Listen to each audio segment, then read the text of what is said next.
ఢిల్లీలో అర్ధరాత్రి కుండపోతగా వర్షం కురిసింది. గంటల తరబడి ఎడతెరిపి లేకుండా కురిసిన భారీ వర్షానికి లోతట్టు ప్రాంతాలన్నీ జలమయమయ్యాయి. రోడ్లపై మోకాలి లోతు, నడుం లోతు నీళ్లు నిలిచిపోయాయి. దీంతో వాహనదారులు తీవ్రంగా ఇబ్బందులు పడ్డారు. పలుచోట్ల కార్లు, బైకులు నీట మునిగిపోయాయి. రహదారులపై కార్లు, బైకులు నిలిచిపోయాయి. ఢిల్లీ, నోయిడా, గురుగ్రామ్, ఘజియాబాద్లో భారీ వర్షాలు కురుస్తున్నాయి. మరో 2 గంటల పాటు భారీ వర్షం కురిసే అవకాశం ఉందని భారత వాతావరణ కేంద్రం హెచ్చరించింది. భారీ వర్ష హెచ్చరికలతో పాటు పిడుగులు కూడా పడతాయని హెచ్చరించారు వాతావరణ కేంద్రం అధికారులు. ఇప్పటికే కురిసిన వర్షాలకు పలు ప్రాంతాల్లో సబ్వేలు, రైల్వే అండర్ బ్రిడ్జిలు నీట మునిగిపోయాయి.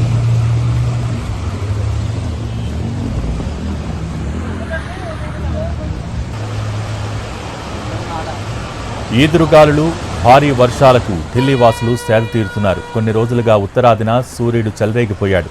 అత్యధిక ఉష్ణోగ్రతలకు ఢిల్లీ వాసులు అల్లాడిపోయారు. నిన్న ఉదయం నుంచి వాతావరణంలో మార్పు వచ్చింది. ఢిల్లీతో పాటు శివారు ప్రాంతాల్లోనూ వర్షాలు పడుతున్నాయి. దీంతో వాతావరణం చల్లబడింది. ఈ వెదర్లో రోడ్డెక్కేందుకు వాహనదారులు ఇబ్బందులు పడుతున్నారు. కానీ ఇళ్లలో ఉన్నవాళ్లు హాయిగా ఎంజాయ్ చేస్తున్నారు.